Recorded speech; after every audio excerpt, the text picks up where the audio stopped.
Olá, meus amigos, sejam muito bem-vindos, pois vamos começar mais um Universidade e Comunidade, um programa produzido numa parceria entre a Universidade Federal de São Carlos, Campus Araras, e a Câmara Municipal de Araras, no estado de São Paulo.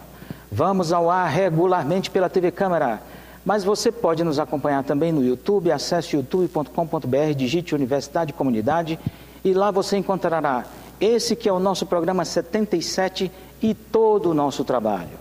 Aqui em Araras você pode nos acompanhar no NET TV Canal 4, todas as sextas-feiras às 19h30 com o nosso programa inédito.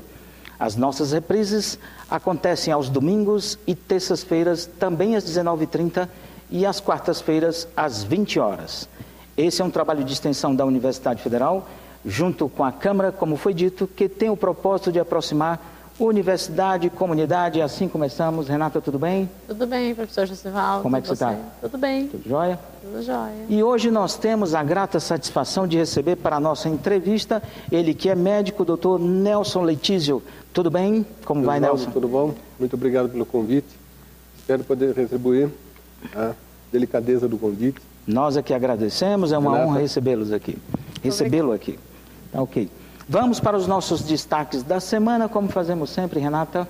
Obrigado, professor Josivaldo, sempre muito gentil, né? Sempre passo a palavra primeiro para as damas. Para as damas.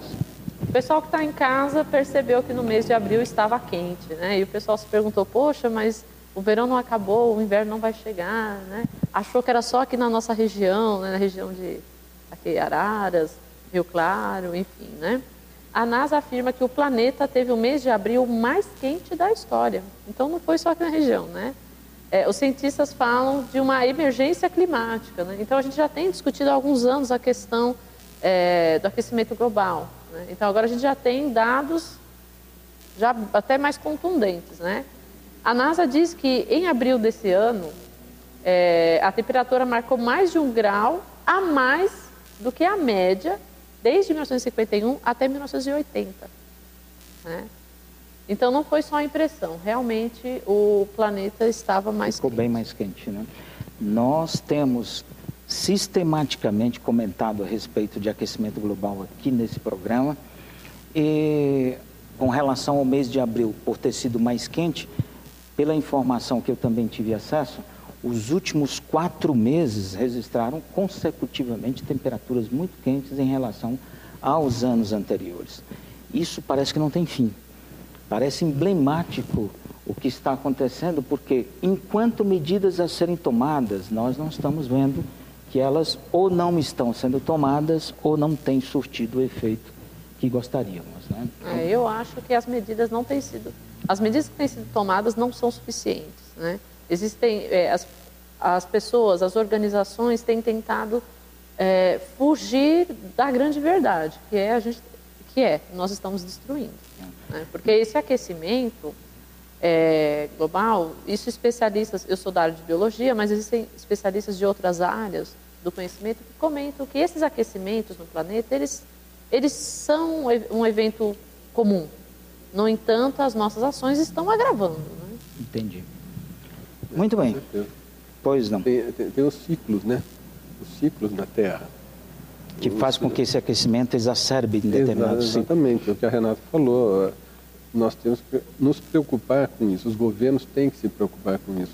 Os grandes consumidores de energia têm que se preocupar com isso. Isso é uma coisa muito importante, só que eles não se preocupam.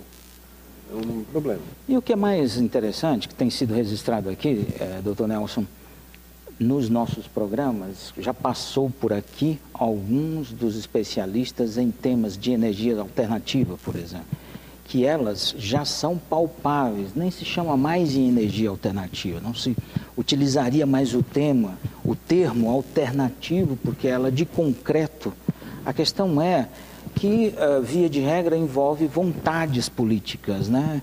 Para que essas medidas possam entrar em vigência. Carro elétrico, por exemplo, o mundo inteiro possui... Energia eólica também. Energia eólica, energia solar, enfim, que contribuiriam sim para a redução desse impacto. Ok? Vamos para os meus destaques da semana, pode ser? Vamos para os meus destaques da semana. Eu trouxe aqui basicamente dois. O primeiro deles é um alerta feito pela OMS a respeito do Zika vírus, que agora tende a se espalhar no sentido da Europa. Todos nós imaginávamos que, todos nós não, mas um número significativo de pessoas, que o Zika seria um problema específico para países pobres, né?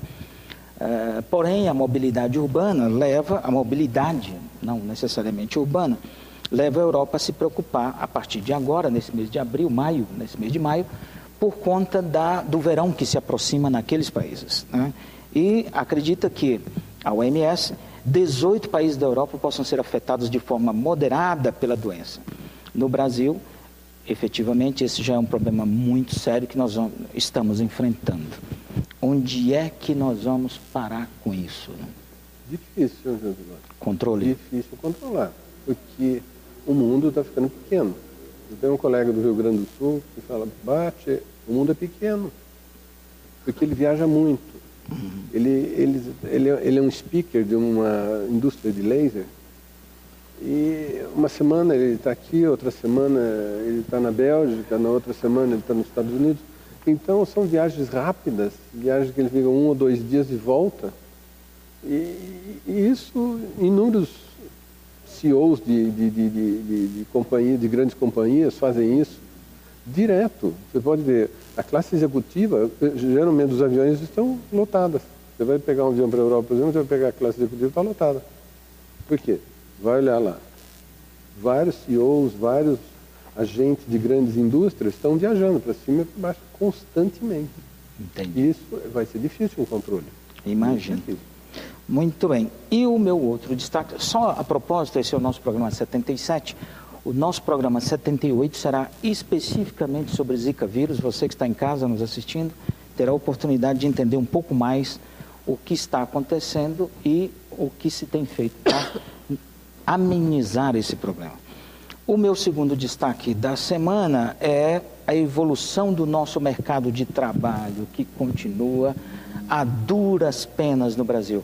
Nós já comentamos muitas vezes aqui que o mercado de trabalho é a última instância de um processo de crise, né? E como nós estamos vivendo no Brasil uma crise sem precedentes, e já faz algum tempo, o que vem acontecendo agora é a perda de postos de trabalho de uma forma muito dura no Brasil. O desemprego sobe em todas as regiões do primeiro trimestre, assim apontou a pesquisa do IBGE, e a maior taxa partiu exatamente do Nordeste brasileiro, que é uma região mais carente ainda, que efetivamente precisaria mais, mas efetivamente por ser uma região mais carente, existe uma fragilidade maior no que tange à segurança do trabalho das pessoas. E aí são os primeiros demitidos. Mas isso não quer dizer que não tenha acontecido nos outros estados. Sudeste, por exemplo, aqui no Sudeste, passou de 8 para 11,4, Norte 8 para 10, Centro-Oeste 7 para 9, Sul de 5 para 7, Sul vinha segurando e passou agora de 5 para 7.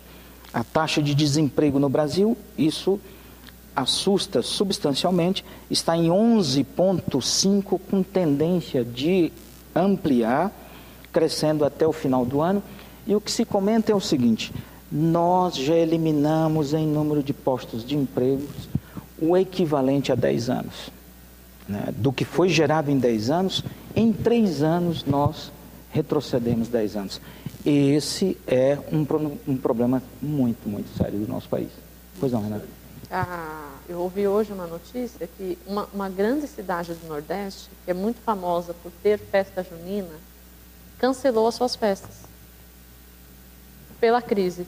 E aí as pessoas foram para a rua protestar justamente porque elas ficam esperando essa festa para trabalhar, para vender e se sustentar. Muitas famílias se sustentam através dessas festas juninas. Mas você tem os turistas que vêm para essas festas. O turismo demanda viagem, o turismo demanda despesa. Todo mundo está contendo despesa. Contração. Então, há uma retração grande de mercado. É complicado. Isso a gente vê pela má gestão governamental, isso que a gente tem que pensar sempre. Quando a gente vai votar, a gente tem que pensar bem quem está votando. Isso talvez sirva de lição.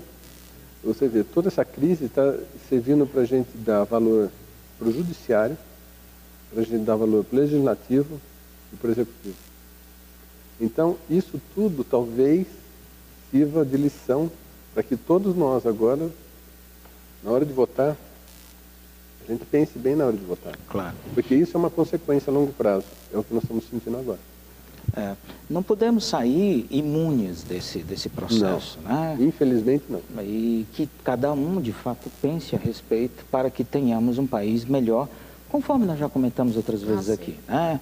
Quer dizer, o país que nós temos, com todas as suas potencialidades, não poderia, não deveria, não pode, não deve passar por um processo desse. Não deveria, né?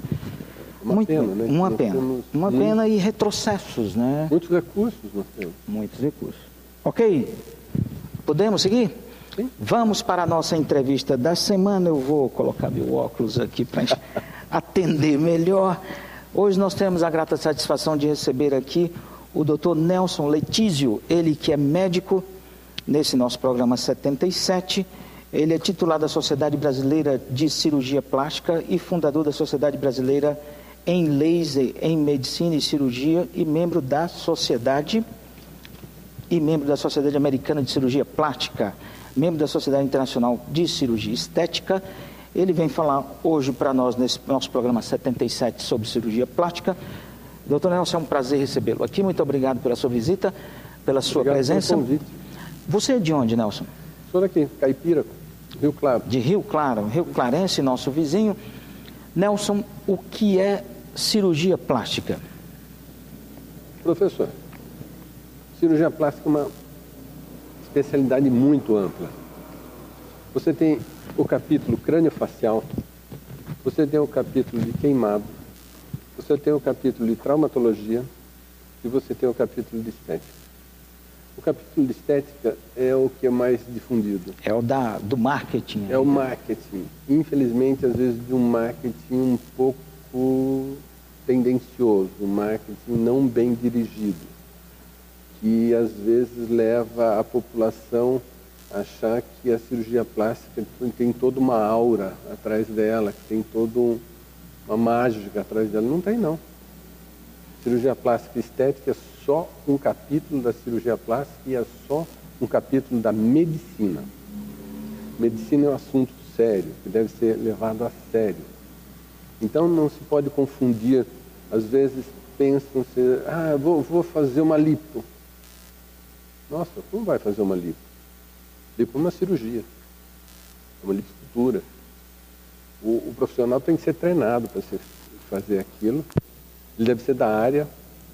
A pessoa que vai ser submetida à cirurgia deve ser examinada, deve ser respeitada, deve ser examinada do ponto físico e de preferência até um pouco do ponto de vista psicológico, para ver se é aquilo mesmo que ela quer, para que não se crie uma idealização de um corpo. Eu gostaria de ter a cara do Brad Pitt. Não vai dar, né? Sei. Então, esses tabus, essa idealização, precisam essa ser quebrados. fantasia da cirurgia estética é complicado. Imagino. Isso é interessante também, porque às vezes a gente ouve algumas pessoas dizendo, eu vou fazer uma cirurgia plástica para arrumar esse lado do meu nariz. Estou dando uma suposição. Mas às vezes a pessoa não quer arrumar só porque ela acha que o nariz está torto, mas talvez tenham questões envolvidas desde a sua infância, que tenham mexido com ela psicologicamente. Não é simplesmente só fazer a cirurgia no nariz. Tem toda a questão psicológica do paciente, que o senhor muito bem mencionou. Nossa, Renata, você não sabe. É muito interessante, é muito gostoso. Eu acho assim, eu agradeço a Deus pelo privilégio de fazer o que eu gosto. E então, a gente tem que respeitar o paciente. Aquele paciente que senta do outro lado da nossa mesa, ele vem em busca, como você falou. O paciente não é uma mama, não é uma prótese de silicone, não é um nariz. não é a pelinha da pálpebra. O paciente, como você falou muito bem, é um ser humano. Tem desejos, frustrações, vontades, aspirações. E isso envolve tudo. Às vezes você pega meninas e fala, nossa, porque eu quero pôr uma prótese, porque eu quero me sentir. Nossa, às vezes você tem que prestar bem atenção no que ela está querendo, porque ela não vai conseguir nunca. Entendi. Aquela mulher frustrada, desculpa falar, num relacionamento, que busca às vezes na cirurgia plástica, não, agora eu vou fazer uma cirurgia, vai ficar tudo bem na minha casa.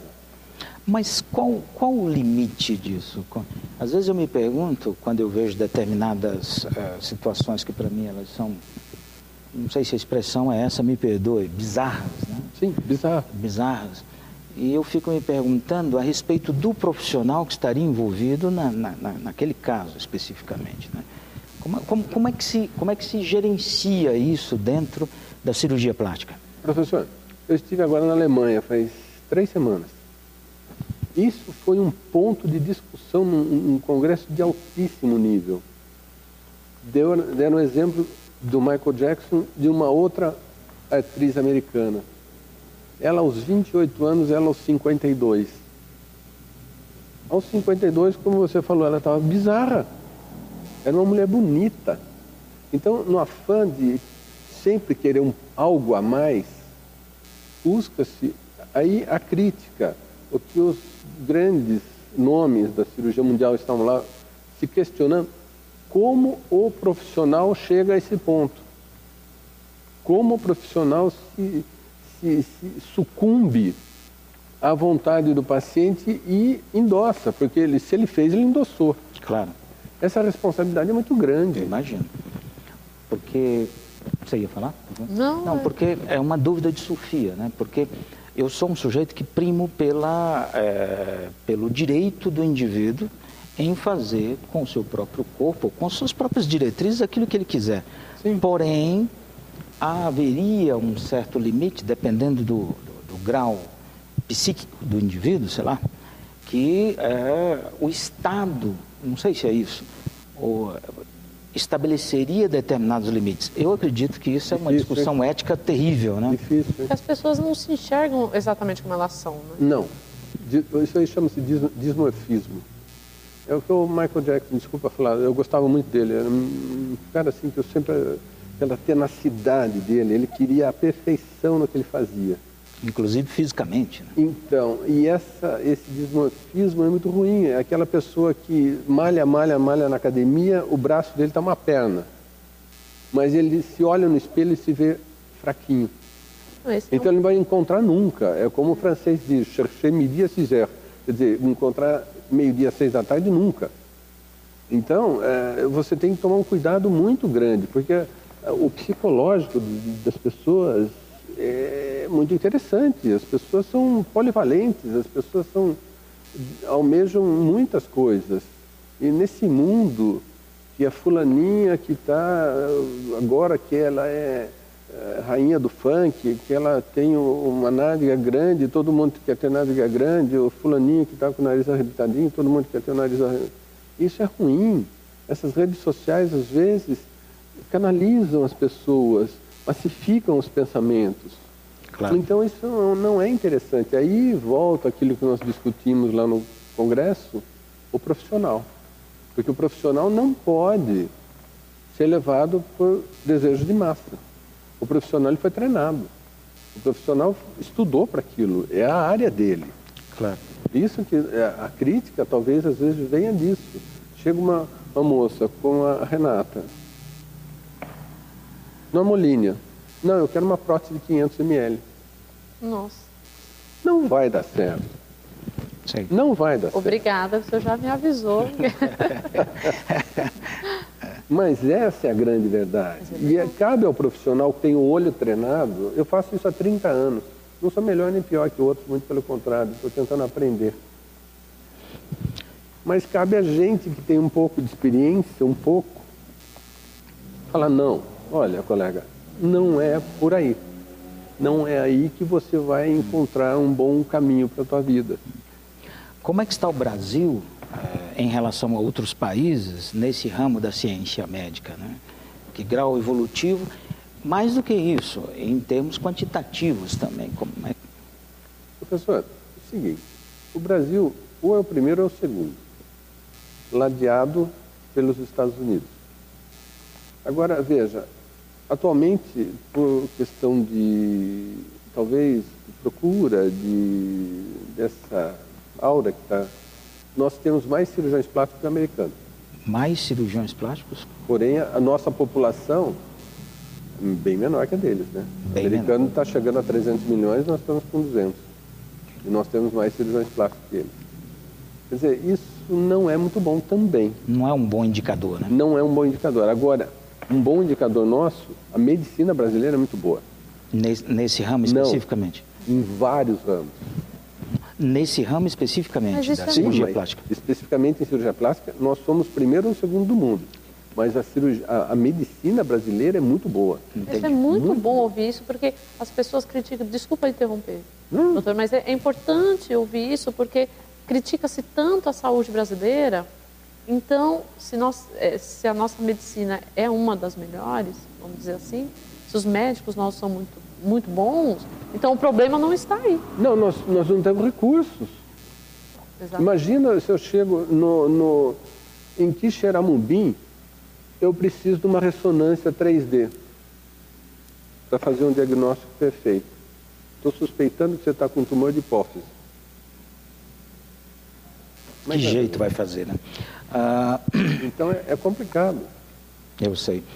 Mas o senhor comentou a respeito de outros segmentos da cirurgia plástica além da estética. Sim. Eu gostaria que você comentasse um pouco sobre os outros também.